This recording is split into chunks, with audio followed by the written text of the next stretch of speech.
Yun, manggagamot at yung manggagamot ay pumunta sa kanya sakit, tumigil niya ng manggamot kasi nga daw yung mga sakit ay siya yung sumasalo ng mga sakit. At may napanood sila ng mga manggagamot na nabalikan. No, yun ang katanungan natin kagimat, no? Yung mga sakit daw pumupunta sa kanila kaya tumigil ng panggagamot. Tara, pag-usapan natin kagimat. Wala namang agimat, pero nasa puso ang tunay na agimat. Isigaw mo bro, ang lakas ng loob. Kahit walang agimat, laban tayo. Hepeng agimat, boy, walang makakahadlang. Basta nasa puso, tunay na agimat. Yeah! Yun, mapagpalang araw sa inyong lahat mga kagimat. God bless and more bless sa inyo. No? May katanungan natin kagimat abot doon sa manggagamot. May nakita sila, may napanood daw sila na manggagamot na balikan at may manggagamot na tumigil na panggagamot kasi nga yung mga sakit, sila daw sumasalo ng sakit, bumabalik sa kanila, pupunta sa kanila. Kaya sila tumigil sa panggagamot, no? At bigyan din natin ng linaw mga kagimat, no, na lagi kong sinasabi na sa darangan po ng mundo ni spiritual po sa lihim na karunungan. Kailangan kagimat, lagi ko sinasabi kasi to protect yourself before the patient. Sarili nyo muna ang gamutin nyo, ang protektahan nyo bago yung ibang tao. No? Kasi ganito ka mga kagimat to, marami kasing manggagamot o nag-aral manggamot na wala talagang guidelines. Kagimat, no? Kasi kung wala kayong guidelines talaga na maayos na guidelines, basta lang kayo gusto nyo lang matutong manggamot, na inganyo lang kayo. Yung iba dahil nga nagkakapera o mayroong mga nakukong pera, donation, nai-interest sila matutong manggamot. Iba naman nakukulam, mga nakulam na kaya gusto nilang manggamot din. Tapos after nilang manggamot, sila yung nababalikan. Meron din kami mga naging pasyente na problemado na sa pamilya nila sa sakit ng ulam.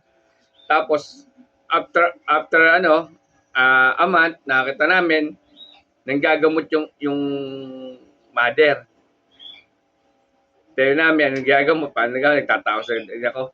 Gusto lang kasing matuto lang din makapanggamot. Is may mali pa yung proseso. Dapat kasi yung nasa proseso po tayo, di ba lagi ko sinasabi, kaya may guidelines tayo dito paano matutong manggamot, ay yung mga poder. Kargaan muna sarili natin, punin natin poder, sigurado nakakapit.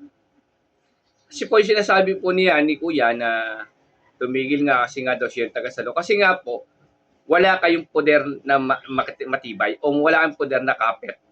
Wala kayong poder. Basta nakapag-poder lang kayo, ihip dito. Kasi sabi nga ng iba, hip mo sa dibdib mo, ganun na agad, tapos maggamot ka na. Is mali pong proseso. May proseso po kasi pagpapakapit. Yung iba sabihin, mag 49 days ka. Start first Friday of the month. Mag 49 days ka, tasilin mo to ng ganito every 3 o'clock. Nung nakatapos ka ng 49 days, paano guidelines nila? Wala lang. Basta mag 49 days ka lang. Tapos pag-ano ka, makita mo, tanggal agad yung poder mo, baklas agad. Diba? Paano nyo mapoprotektahan yung pasyente kung sarili nyo hindi nyo kaya protektahan? Kaya po bumabalik yung mga sakit na sinasabi ni mga kuya. Kaya po bumabalik sa manggagamot. Kasi nga po, wala tayong proteksyon sa katawan. Hindi gamit, kundi proteksyon sa katawan, yung panalangin natin, pagpupondo natin, Ama namin sumasampalataya, bagay ng maray, luwalhati, malinis sa puso't isip, at saka po yung mga poder natin. Poder, balabal, yan. Yan po yung kinakarga natin sa katawan natin na sigurado nakakapit. Para hindi po makabalik.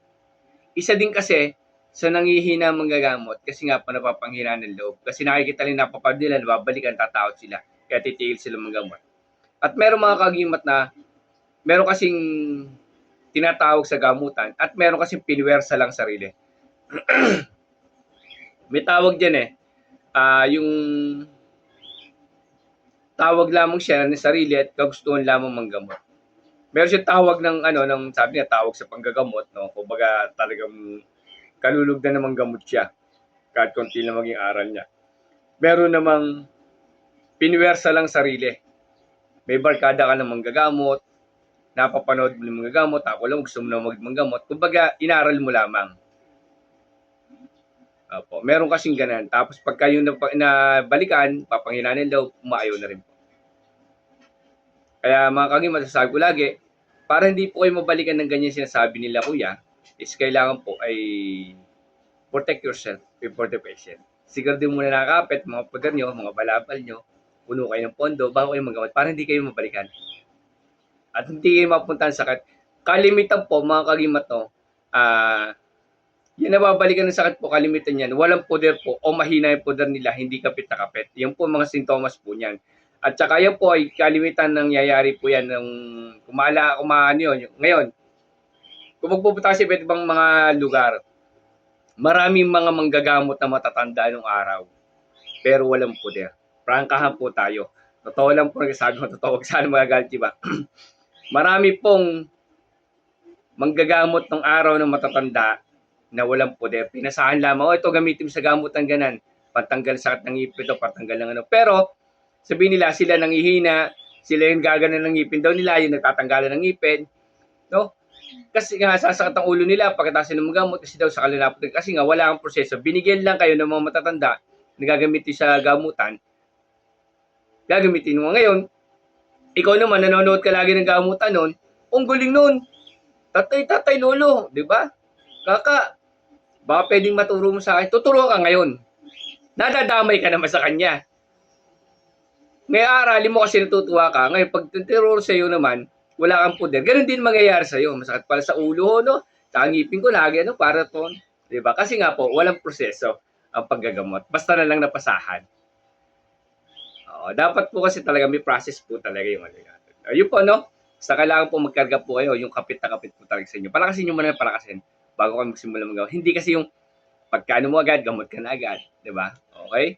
Maraming salamat. God bless kay Kuya.